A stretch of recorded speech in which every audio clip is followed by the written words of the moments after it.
ലോകയെ പറ്റി നമ്മൾ വലിയൊരു വീഡിയോ ചെയ്തിട്ടും ഡ്യൂറേഷന്റെ പരിമിതി കാരണം പറയാൻ പറ്റാതെ പോയ കുറച്ച് കാര്യങ്ങളുണ്ട്. ആ കാര്യങ്ങളൊക്കെ ഉൾപ്പെടുത്തിക്കൊണ്ടുള്ള ഒരു ചെറിയ ഡീറ്റെയിലിംഗ് വീഡിയോ ആണ് ഈ വീഡിയോ. അപ്പോ ഈ വീഡിയോ കാണുന്നതിന് മുമ്പ് ഒരു കാര്യം പറയാനുണ്ട്. ഇതിന്റെയൊക്കെ മെയിൻ വീഡിയോ നമ്മൾ ഓൾറെഡി അപ്ലോഡ് ചെയ്തിട്ടുണ്ട്.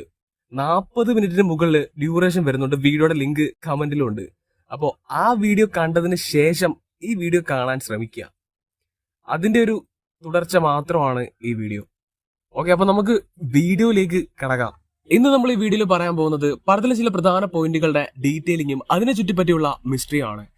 അല്ലാതെ നമ്മുടെ മറ്റേ മാരക ഡീകോഡിങ് അത്രയ്ക്ക് അങ്ങോട്ട് പ്രതീക്ഷിക്കരുത്. ഈ വീഡിയോയിൽ നമ്മൾ പ്രധാനമായിട്ടും പറയാൻ പോകുന്നത് 7 പോയിന്റുകളാണ്. അതിൽ ആദ്യത്തേത് ഈ ഒരു സീനാണ്. പടത്തിൽ വേണു TV കാണുന്ന ഒരു സീനാണ് ഇത്. അപ്പൊ അതിലൊരു ന്യൂസ് ആണ്. എന്നാൽ അതിന് താഴെയായി ഒരു കാര്യം എഴുതി കാണിക്കുന്നത് കണ്ടോ? കാട്ടുചോലകളിൽ ഒരാൾ പൊക്കത്തിൽ പത നുരയുന്നു. നാട്ടുകാരിൽ ആശങ്കയും കൗതുകവും ആശങ്കയും. ഇത് വെറുതെ കൊടുത്തൊരു സാധാരണ വാർത്തയല്ല, വരും പാർട്ടികളിലേക്കുള്ള ഒരു ഡീറ്റെയിൽഡ് ലീഡാണ്. ഇത്തരത്തിൽ കാട്ടുചോലകളാണ് ഒരാൾ പൊക്കത്തിൽ പത നുരയുന്നത്. അപ്പൊ ഈ കാട്ടുചോല എന്താണെന്നറിയോ? അറിയാത്തവരുണ്ടെങ്കിൽ പറഞ്ഞുതരാം. അതായത് നമ്മുടെ ഈ കാട്ടിലൂടെയൊക്കെ ഒഴുകുന്ന ചെറിയ ചെറിയ അരുവികളൊക്കെ ഉണ്ടല്ലോ, നല്ല ഫ്രഷ് വാട്ടർ ആയിട്ടുള്ള, അധികം ആഴമൊന്നും ഇല്ലാത്ത, നമുക്ക് നടക്കാൻ പാകത്തിലുള്ള ചെറിയ ചെറിയ കുഞ്ഞ് അരുവികളില്ലേ?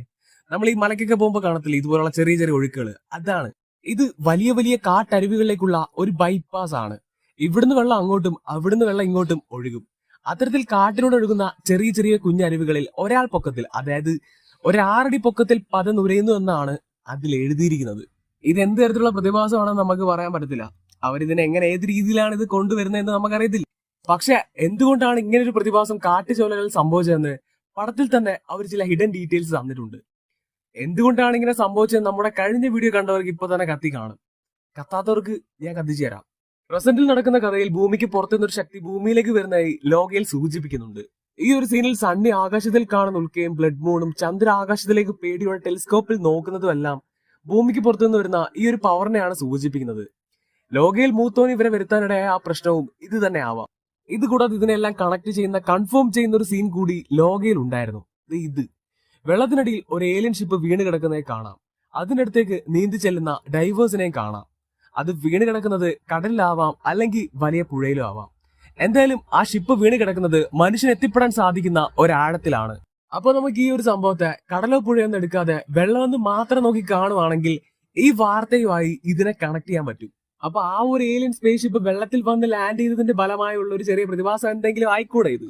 പിന്നെ ഒരു കാര്യം എന്താന്ന് വെച്ചാൽ, പല ഹോളിവുഡ് സിനിമകളിലും ഏലിയൻ സ്പേസ് ഷിപ്പ് ലാൻഡ് ചെയ്തിരിക്കുന്നത് ഉൾക്കാട്ടിലാണ്. ഇപ്പൊ നമ്മൾ മലയാളി ഓഡിയൻസിന് ഏറ്റവും എളുപ്പത്തിൽ റിലേറ്റ് ചെയ്യാനാണെങ്കിൽ അത്തരത്തിലൊരു പടം ഇങ്ങ് മലയാളത്തിലുണ്ട്. നമ്മുടെ മലയാളത്തിലെ ആദ്യത്തെ ഏലിയൻ പടം റെഡ് റെയിൻ. ഈ പടത്തിന്റെ ഒരു പ്രത്യേകത എന്താണെന്ന് വെച്ചാൽ, ബ്രഹ്മയുഗം ഇപ്പോൾ DSR ഒക്കെ ഡയറക്ട് ചെയ്ത നമ്മുടെ രാഹുൽ സദാശിവന്റെ ആദ്യത്തെ പടമാണ് ഈ റെഡ് റെയിൻ. ഈ പടത്തിന്റെ പ്രധാന തീം ഏലിയൻ ആണ്. ഇപ്പൊ ലോകയിലും സണ്ണി കണ്ട പോലുള്ള ഉൽക്കയും ആകാശത്തിന്റെ പ്രതിഭാസങ്ങളും ഈ പടത്തിലുണ്ട്. അവസാനം അത് കറക്റ്റ് ആയിട്ട് ഏലിയനിൽ കൊണ്ടുവരും. ഈ പടത്തിലും ഏലിയൻ ഷിപ്പ് ലാൻഡ് ചെയ്യുന്നത് ഉൾക്കാട്ടിലാണ്. അപ്പോ അതിനെ കണ്ടെത്താൻ പോകുന്ന ഒരു ഗ്യാങ്ങിന്റെ കഥയാണ് റെഡ് റെയിൻ. ആ പടത്തിലും ഇതുപോലെ കാട്ടുചോലകളൊക്കെ കാണിക്കുന്നുണ്ട്. ഏലിയനെ കാണിക്കുന്ന ആ ഒരു പ്രധാന പോയിന്റിലും ഈ ചെറിയ കാട്ടരുവിയുടെ ഒരു പ്രസൻസ് റെഡ് റെയിനിലുണ്ട്. അപ്പോ അങ്ങനെ എന്തെങ്കിലും ഒരു സംഭവം ആയിരിക്കാം ലോകയിലും. ആ വാർത്തയിൽ തന്നെ എടുത്തു പറയുന്ന മറ്റൊരു കാര്യമുണ്ട്, നാട്ടുകാരിൽ കൗതുകവും ആശങ്കയും. അപ്പോ ജനസാന്നിധ്യമുള്ള ഒരു കാടായിരിക്കാം അത്. ഈ ഒരു വാർത്ത ലീഡ് ചെയ്യുന്നത് ഈ ഒരു സന്ദർഭത്തിലേക്കും ആവാം. അടുത്തൊരു പോയിന്റ് എന്ന് പറയുന്നത് ചാത്തന്റേതാണ്. ലോകയിൽ നമ്മൾ 2 ചാത്തന്മാരെ മാത്രമേ കണ്ടിട്ടുള്ളൂ. എന്നാൽ ലോക ചാപ്റ്റർ 2 ചാത്തൻ വരുമ്പോ അതിൽ 390 ചാത്തന്മാരും ഉണ്ടാകാൻ സാധ്യതയുണ്ട്. ചാപ്റ്റർ 2 ടൈറ്റിൽ അനൗൺസ്മെന്റ് ടീസറിന്റെ ലാസ്റ്റില് വ്യത്യസ്ത രൂപത്തിലുള്ള 388 ചാത്തന്മാരും വരുന്നതായി കാണിക്കുന്നുണ്ട്. അപ്പൊ ഈ ചാത്തന്മാരെന്ന് പറയുന്നത് ലോകത്തിന്റെ പല ഭാഗത്തായിട്ട് വ്യാപിച്ചു കിടക്കുവാണ്. അപ്പോ അവന്മാർക്കും ഒരു വേൾഡ് വൈഡ് ലിങ്ക് ഉണ്ട്. ഈ ഒരു സംഭവം മൈക്കിളിലേക്ക് വരുമ്പോ അത് മറ്റൊരു തരത്തിലേക്ക് മാറി പോകുന്നുണ്ട്. ഇതിങ്ങനെ എടുത്തു പറയാൻ കാരണം നമ്മുടെ ഒരു പയ്യൻ കമന്റ് ഇട്ടാണ്, മൈക്കിൾ ഇല്ലുമിനാറ്റി ആകാനുള്ള സാധ്യത ഉണ്ടോ എന്ന്. മൈക്കിളിന്റെ കയ്യിലെ ടാറ്റു ഒക്കെ വെച്ച് അവൻ എടുത്ത് ചോദിച്ചിട്ടുണ്ട്. അപ്പോ ഈ പടത്തിന്റെ ഒരു രീതി വെച്ചിട്ട് അതിനുള്ളൊരു സാധ്യതയുണ്ട്. അവനിത് എടുത്തു ചോദിക്കാനുള്ള കാരണം ചാത്തന്റെ കയ്യിലെ ഇല്ലുമിനാറ്റി ടാറ്റു തന്നെയാണ്. കാര്യം അത് കണ്ടിട്ട് ഡീകോഡ് ചെയ്യട്ടെ എന്ന് വിചാരിച്ച് എന്നെ കാണിച്ചതാ.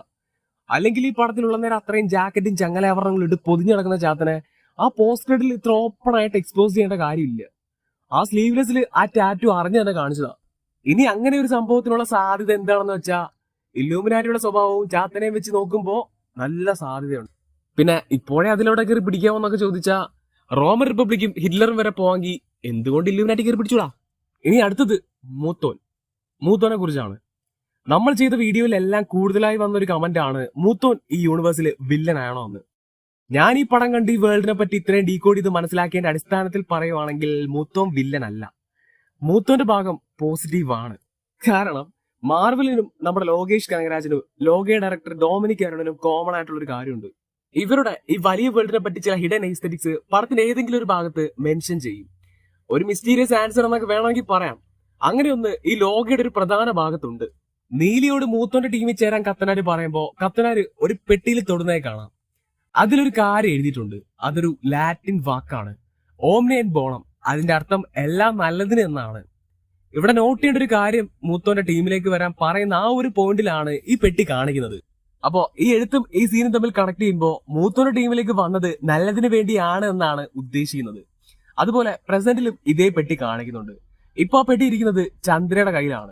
മൂത്തോ വിളിച്ച് ചന്ദ്ര സിറ്റിയിലേക്ക് വരുമ്പോഴാണ് ഈ പെട്ടി ചന്ദ്രയുടെ റൂമിൽ വെച്ച് കാണിക്കുന്നത്. അപ്പോഴും ഈ വാക്ക് വ്യക്തമായിട്ട് കാണിക്കുന്നുണ്ട്. അപ്പൊ അതിനർത്ഥം മൂത്തോ വിളിച്ച് നീലി ഇപ്പൊ വന്നിരിക്കുന്നതും നല്ലതിന് വേണ്ടി ആവും എന്നാണ്. അപ്പോ ഇങ്ങനെ ഒരു പോസിറ്റീവ് ഇത്രയും വിസിബിൾ ആയിരിക്കുമ്പോ മൂത്തോൻ എങ്ങനെയാണ് വില്ലനാവുക? നമ്മൾ റിയാലിറ്റിയെ വളച്ചൊടിക്കേണ്ട കാര്യമില്ല. ഇതിന്റെ റിയാലിറ്റിയെ വേറെയാ. ഈ റിയാലിറ്റിയിൽ ദൈവങ്ങൾ വരെ ഏലിയൻസ് ആണ്. ചിലപ്പോ നമ്മുടെ ചിന്തയുടെ എക്സ്ട്രീമിലേക്ക് വരെ ഈ കഥ കയറിപ്പോവും. വേണമെങ്കിൽ അവസാനം മൂത്തോൻ ഇനി ക്രൈസ്റ്റ് ആണോ എന്ന ചോദ്യത്തിൽ വരെ കഥ കൊണ്ടെത്തിക്കാം. അടുത്ത പോയിന്റ് ക്യാമിയോസ് ആണ്. പടത്തിന്റെ ഒരു പ്രധാന പോയിന്റിൽ കുറച്ച് അസാധാരണമായ ക്യാമിയോസ് കാണിക്കുന്നുണ്ട്. അഹാന, ശാന്തി ബാലചന്ദ്രൻ, സൗബിൻ, ബാലു വർഗീസ് ഇവരെല്ലാം റിവീൽ ചെയ്യുന്ന ഭാഗം എന്ന് പറയുന്നത് നീലി എക്സ്പോസ്ഡ് ആയാൻ യൂസ് ആണ്. അതായത് നീലിയും സണ്ണിയും ക്രൈം ചെയ്ത് ഒളിവിൽ പോയ വാർത്ത കണ്ട് ഞെട്ടുന്നതായാണ് ഇവരെ കാണിച്ചിരിക്കുന്നത്. ഇതിന്റെ ഒരു കാര്യം പറഞ്ഞ പ്രകാശ് നീലിയോട് ഈ നാട്ടിൽ ആദ്യം വരുമ്പോ തന്നെ പറയുന്നുണ്ട്, ഒരു ലോ പ്രൊഫൈൽ മെയിൻറ്റെയിൻ ചെയ്യണം, കൂടുതൽ എക്സ്പോസ്ഡ് ആവാതെ നോക്കണമെന്ന്. എന്നാൽ അവര് പേടിച്ച പോലെ തന്നെ നടന്ന് നീലി കൂടുതൽ എക്സ്പോസ്ഡ് ആയി, ഫേക്ക് ഐഡി ഒക്കെ തൂക്കി തീവ്രവാദിയാക്കി. ഈ ഒരു വാർത്ത കണ്ടാണ് മറ്റുള്ളവർ ഞെട്ടുന്നത്. അപ്പോൾ ഇതിനർത്ഥം ഇവരായിരിക്കാം മൂത്തോന്റെ ഗ്യാങ്ങിലുള്ള മറ്റു ചിലർ. ഹോളിഗ്രേൽ കഫേയിലെ 14 ചാവികളിൽ ഇവരും അംഗങ്ങളായിരിക്കാം. പിന്നെ ആ 14 പേരുള്ള 4 പേര് തന്നെയാവാം ഇവരെന്ന് പറയാൻ കാരണം ആ 14-1 ചാത്തൻ ഇതറിയുന്നതും ഈ വാർത്തയിലൂടെയാണ്. അതിന്റെ കണ്ടിന്യൂറ്റി ആയിട്ടാണ് ഇവരെയും കാണിക്കുന്നത്. ഇവരും സൂപ്പർ പവേഴ്സ് ഒക്കെ ഉള്ളവരായിരിക്കാം. ഐതിഹ്യങ്ങൾ വെച്ച് ഇവർ ഇന്ന ആൾക്കാരാണെന്നൊന്നും പറയാനും മാത്രം വ്യക്തത പടത്തിലില്ല. വേണമെങ്കിൽ ഭൂതം പ്രേതം എന്നൊക്കെ പറയാം. അപ്പൊ ഈ 14 പേരിൽ 4 പേരെ മാത്രമല്ല കാണിക്കുന്നത്.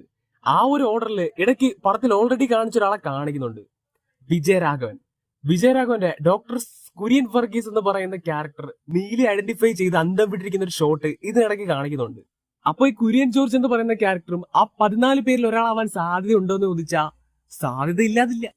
കാര്യം കുര്യൻ വർഗീസിന് ഈ നിഴൽ ലോകത്തെ കുറിച്ചുള്ള എല്ലാ കാര്യങ്ങളും അറിയാം. ഓരോ ആൾക്കാരെ അറിയാം, നീലിയെ അറിയാം. നീലിയെ ഇവിടെ ഐഡന്റിഫൈ ചെയ്യുന്നുണ്ട്, അവളെ കുറിച്ച് നാച്ചപ്പേട് പറയുന്നുണ്ട്, ഫ്ലാഷ് ബാക്ക് വരെ കൃത്യമായിട്ട് പറയുന്നുണ്ട്.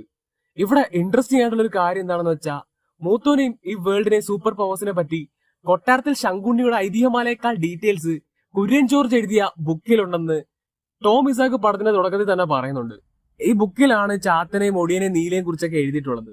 ഇത് മാത്രമല്ല, പടത്തിന്റെ ടൈറ്റിൽ കാർഡ് കാണിക്കുന്ന ആനിമേഷൻ സ്റ്റോറി പോലും ഒരുപക്ഷെ ഈ ബുക്കിൽ ഉണ്ടായിരിക്കാം. ചാർലിയാണ് ഹിറ്റ്ലറിനെ കൊന്നതെന്ന് വരെ പരാമർശിക്കുന്നത് ഈ ബുക്കിലാണ്. ഈ ബുക്ക് എഴുതിയത് ഈ കുര്യൻ ജോർജ് ആണ്. എന്നാൽ കുര്യൻ ജോർജിന് ഈ ഡീറ്റെയിൽസ് ഒക്കെ കിട്ടിയത് മറ്റൊരിടത്ത് നിന്നാണ്, കടമറ്റത്ത് കത്തനാർ എഴുതിയ താളിയോലകൾ ഡീകോഡ് ചെയ്താണ് കുര്യൻ ജോർജ് ഈ ബുക്ക് എഴുതിയത്. എന്നാൽ 1940-കളിലെ ഹിറ്റ്ലറിനെ കൊന്ന കഥയൊക്കെ എങ്ങനെ എഴുതിയെന്നൊരു ചോദ്യം വന്നാൽ അത് മറ്റൊരു സോഴ്സിൽ നിന്നാണ്. അതൊരു വിറ്റ്നസ് ആയിരിക്കാം. കാര്യം ഇത് കത്തനാർ എന്തായാലും എഴുതാൻ വഴിയില്ലല്ലോ. കാര്യം കത്തനാർ 9-ാം നൂറ്റാണ്ടിലെ മരിച്ചുപോയി. അങ്ങനെ മൊത്തത്തിൽ ഈ വേൾഡിനെ കുറിച്ച് നല്ല പരിചയമുള്ളൊരു വ്യക്തിയാണ് ഈ കുര്യൻ ജോർജ്. അപ്പൊ ഈ ബുക്ക് വെച്ച് ഇയാളെ കണ്ടുപിടിച്ചൂടെ എന്ന് ചോദിച്ചാൽ ഈ കുര്യൻ ജോർജ് മറ്റൊരു അപരനാമത്തിലാണ് ഈ ബുക്ക് എഴുതിയിട്ടുള്ളത്, ജോസഫ് ഡൊമിനിക് എന്ന പെൻ നെയിം. ഒരുപക്ഷെ ഇയാളിങ്ങനെ ഫേക്ക് നെയിമിൽ അല്ലാതെ റിയൽ നെയിമിൽ ഈ ബുക്ക് എഴുതിക്കൂടെ എന്ന് ചോദിച്ചാൽ ഇയാൾ അവർക്കെല്ലാം അറിയായിരിക്കും, പെട്ടെന്ന് നോക്കും. ഇനി ഒരു കാര്യം പറയട്ടെ, ഈ കുര്യൻ ജോർജിന് ഈ ഗ്രൂപ്പുമായും ഹോളിഗ്രേൽ കഫേയുമായും അടുത്ത് ബന്ധമുള്ള ഒരാളാണ്. അതിന്റെ ഏറ്റവും വലിയ ഉദാഹരണമാണ് കത്തനാരുടെ താളിയോല. കത്തനാർ എഴുതിയ താളിയോല എങ്ങനെ ഇയാളുടെ കൈ കിട്ടി? കത്തനാരുടെ കാലത്ത് കത്തനാര താളിയോല എഴുതുന്നതും നീലി കൊണ്ടുവരുന്നതും ഒരു സ്ഥലത്താണ്. ആ സ്ഥലമാണ് ഇപ്പോഴത്തെ ഹോളിഗ്രേൽ കഫേയുടെ അണ്ടർഗ്രൗണ്ട്. അപ്പോ ആ താളിയോല ഉണ്ടായിരുന്നത് ആ ഹോളിഗ്രേൽ കഫേയുടെ അണ്ടർഗ്രൗണ്ടിലാണ്. അവിടുന്ന് എങ്ങനെ കുര്യൻ ജോർജിന് ഈ സാധനം കിട്ടിയെന്ന് ചോദിച്ചാൽ ലോജിക്ക് സിമ്പിൾ ആണ്. അയാൾ അതിന്റെ ഉള്ളിൽ കടക്കാൻ ആക്സസ് ഉള്ള ഒരാളായിരിക്കണം. ഇതിനെ പറ്റിയെല്ലാം അറിയാവുന്ന ജോണിയും ടോമി സാക്കിനെയും പ്രകാശിനെയും പോലെ ഒരാളായിരിക്കണം ഈ കുര്യൻ ജോർജു. ഇവരിൽ ഒരാളായതുകൊണ്ടാവാം നീലിയിൽ നിന്നും വൈറസ് ഇൻഫെക്റ്റഡ് ആയ നാച്ചപ്പ ഗൌഡയുടെ ബ്ലഡ് സാമ്പിൾ ആയി ഇയാൾ എടുത്തുകൊണ്ട് പോകുന്നത്. ഇയാളെ ബ്ലഡ് കൊണ്ടുപോകുന്നതിന്റെ കാര്യം അറിയാലോ. പുള്ളിയുടെ ഗ്രാൻഡ് ഡോട്ടർ ഒരു ശ്വാസകോശ സംബന്ധമായ രോഗമുള്ള ഒരു കുട്ടിയാണ്. ഈ ബ്ലഡ് ആ കുട്ടിയിൽ ഇഞ്ചെക്ട് ചെയ്ത ശേഷം ആ കുട്ടിയെയും ഇമ്മോർട്ടലാക്കാൻ വേണ്ടിയാണ് അയാൾ ഇങ്ങനെ ചെയ്യുന്നത്. കാരണം കുഞ്ഞു നീലെ പോലെ ആ കുട്ടിയും ഒരു കുട്ടിയാണ്, ബാഡ് ഹാബിറ്റ്സ് ഒന്നുമില്ല. കുട്ടിയുടെ ഉള്ളിലുള്ള ഡിസീസിനെ ആ വൈറസ് ഇല്ലാതാക്കി നീലെ പോലെ ആ കുട്ടിയും ഒരു വാമ്പയർ ആയി മാറും. ശ്വാസം മുട്ടി മരിക്കുന്നതിനേക്കാൾ നല്ലത് വൈറസ് ബാധിച്ച് ഒരുപാട് കാലം ഇങ്ങനെ ഇമ്മോർട്ടലായിട്ട് ജീവിക്കുന്നതല്ലേ, അതായിരിക്കും. പിന്നെ ഈ കുട്ടിയും നീലിയും തമ്മിലുള്ള ഒരു ചെറിയ കണക്ഷൻ ഉണ്ട്. ഇഷ്താറിന്റെ പ്രതിമയുടെ അടുത്ത് നിന്നാണ് നീലിക്ക് വൈറസ് ബാധിക്കുന്നത്. ഇതുപോലെ ആ പ്രതിമയ്ക്ക് സമാനമായ ഒരു ചെറിയ ടോയ് ദേ ഈ കുട്ടിയുടെ കയ്യിലിരിക്കുന്നതായി കാണാം. സോ ഇതിനർത്ഥം ഇനി കുര്യൻ ജോർജ് എങ്ങാനും ഇഷ്താറിന്റെ ആളായിരിക്കും. എന്തായാലും കുര്യൻ ജോർജ് ഒരു സ്പൈ ആവാൻ നല്ല സാധ്യതയുണ്ട്. ഇനി അടുത്ത പോയിന്റ് നസ്ലിൻ ആണ്. നസ്ലിൻ വെയർവുൾഫ് ആണെന്ന് ഈ പടത്തിൽ ഒരുപാടിടത്ത് ഹിഡൻ ഡീറ്റെയിൽസ് കൊടുത്തിട്ടുണ്ട്. അതിനെപ്പറ്റി നിങ്ങളിപ്പോ ഒരുപാട് വീഡിയോ കണ്ടു കാണും. അപ്പോ നമ്മൾ അതിലേക്ക് പോകുന്നില്ല, നേരെ വേറൊരു കാര്യം പറയാം. നസ്ലിന്റെ കഥാപാത്രത്തിന്റെ 3 ജന്മങ്ങൾ ഈ പടത്തിൽ കാണിക്കുന്നുണ്ട്.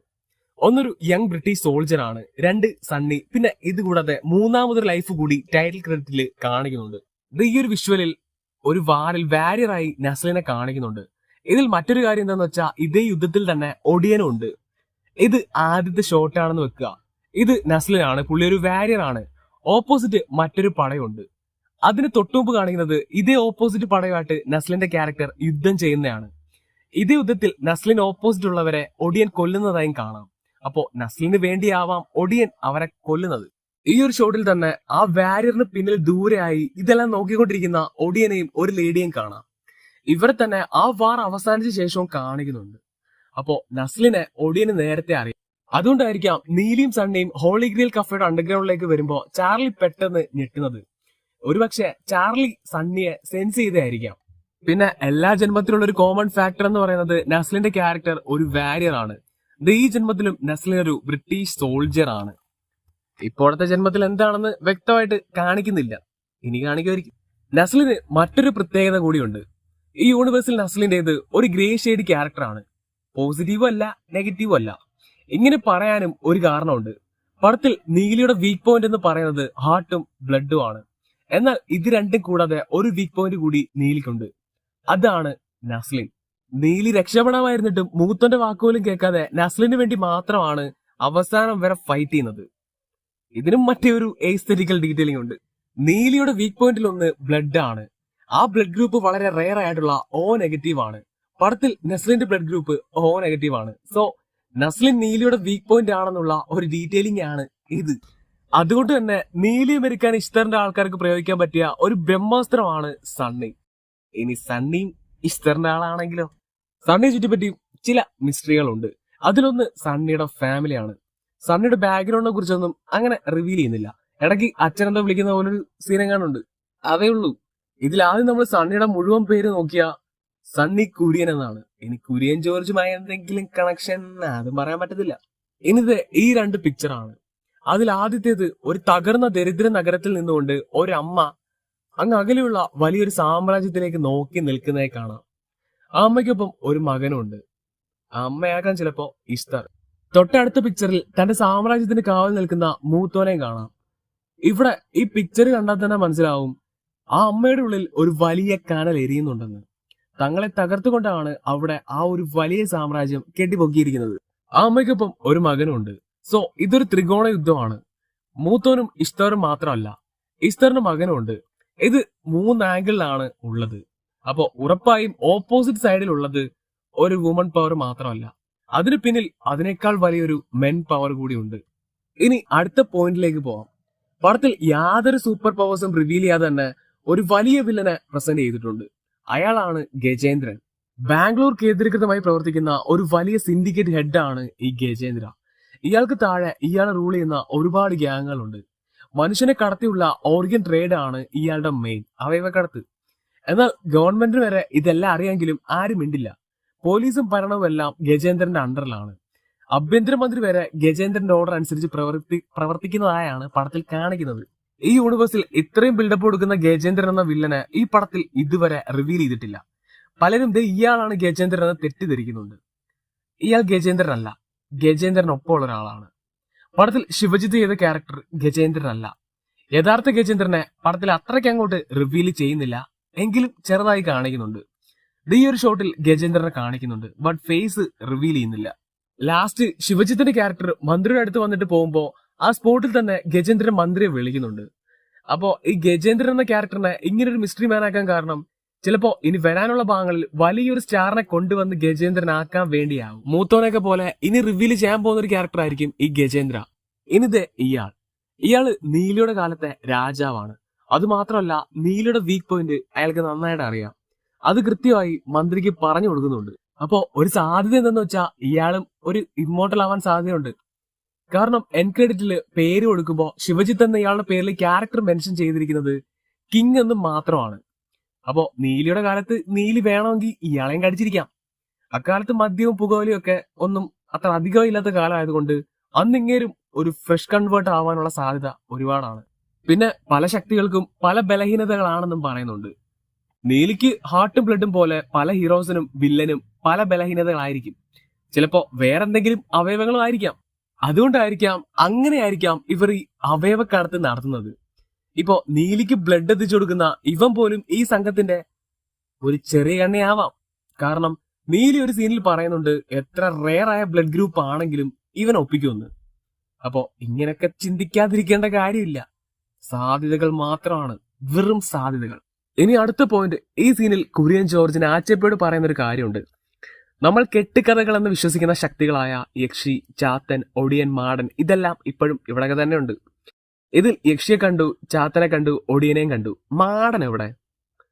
ചാത്തനും ഒടിയനു ശേഷം ലോകയിൽ ഇനി വരാൻ പോകുന്ന ഒരു വലിയ ശക്തിയാണ് മാടൻ. ഈ മാടനും ഒരു വലിയ പ്രത്യേകതയുണ്ട്. ചാത്തനെ പോലെ മാടനും ഒരാളല്ല, 390 ചാത്തന്മാരുണ്ടെന്ന് പറയും പോലെ 108 മാടന്മാരുണ്ട്. ഈ മാടൻ എന്ന് പറയുന്ന ദൈവസങ്കല്പം ചാത്തനെ പോലെ തന്നെ ശിവന്റെ അംശമാണ്. അതായത് ഭഗവാൻ ശിവന്റെ മകനാണ് മാടൻ. അതിനും ഒരു കഥയുണ്ട്. ഭഗവാൻ ശിവൻ ഉഗ്ര കോപിയായിരിക്കുന്ന സമയത്ത് പാർവതി ദേവി തനിക്കൊരു പുത്രനെ വേണമെന്ന് ആവശ്യപ്പെടുന്നു. ഇത് കേട്ട ഭഗവാൻ ശിവൻ പാർവതി ദേവിക്ക് ഒരു മുന്നറിയിപ്പ് കൊടുക്കുന്നു. ഈ സാഹചര്യത്തിൽ ജനിക്കുന്ന ഒരു മകനായതുകൊണ്ട് അവൻ വളരെ ഉഗ്ര കോപിയായിരിക്കുമെന്ന്.